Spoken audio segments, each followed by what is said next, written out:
மணிப்பூரில் வங்கதேசத்தைச் சேர்ந்த 6 பேர் நேற்றைய தினம் கைது செய்யப்பட்ட நிலையில் அவர்கள் தீவிரவாத சதித்திட்டம் தீட்டியவர்கள் என்ற தகவல் வெளியாகி இருக்கிறது.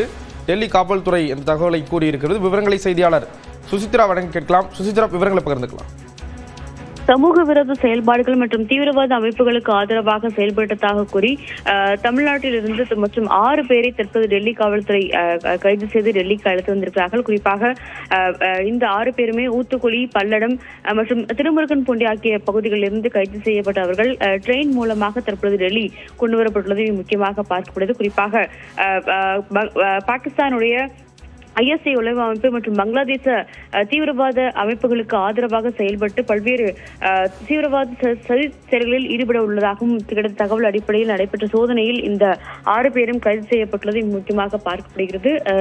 மிசானூர் ரஹ்மான், முகமது சகாத் உமாத், முகமது லிதான், முகமது சாஹித் மற்றும் முகமது உஜ்ஜால் ஆகிய 6 பேரும் கைது செய்யப்பட்ட அவர்கள் தற்போது டெல்லி அழைத்து வரப்பட்டுள்ளது முக்கியமாக பார்க்கப்படுகிறது. இவர்கள் அனைவரிடமும் சுமார் 8 மொபைல் போன்கள், 16 சிம் கார்டுகள் உள்ளிட்ட பல்வேறு பொருட்கள் தற்பொழுது டெல்லி காவல்துறை அதிகாரிகள் கைப்பற்றப்பட்டுள்ளது முக்கியமாக பார்க்கப்படுகிறது. இந்த 6 பேருமே ஏற்கனவே பல்வேறு சதித்திட்டம், அது மட்டுமல்லாமல் ஃப்ரீ காஷ்மீர் என்ற போஸ்டர்களையும் பதிவிட்டுள்ளதாகவும் டெல்லி காவல்துறை அதிகாரிகள் தெரிவித்திருக்கிறார்கள். அவர்கள் டெல்லி காவல்துறைக்கு கிடைக்கப்பட்ட தகவல்கள் அடிப்படையில் நடைபெற்ற தேடுதல் வேட்டையின் பொழுது இந்த ஒரு 6 பேரும் கைது செய்யப்பட்டுள்ளதாக அவர்கள் தெரிவித்துள்ளது முக்கியமாக பார்க்கப்படுகிறது. இவர்களோடு எந்தெந்த தீவிரவாத அமைப்புகளுக்கு எல்லாம் தொடர்பு உள்ளது என்பது தொடர்பான விசாரணையும் தற்போது நடைபெற்று வருவதாகவும் முதற்கட்டமாக அங்கு தமிழ்நாட்டிலிருந்து டெல்லி அழைத்து வரப்பட்டுள்ள அவர்கள் டெல்லியினுடைய நீதிமன்றத்தில் ஆஜர்படுத்தப்பட்டு விசாரணைக்கான ஒரு கூடுதல் அவகாசம் என்பது கேட்கப்படும் என்ற ஒரு தகவலையும் டெல்லி காவல்துறை அதிகாரிகள் தெரிவித்திருக்கிறார்கள்.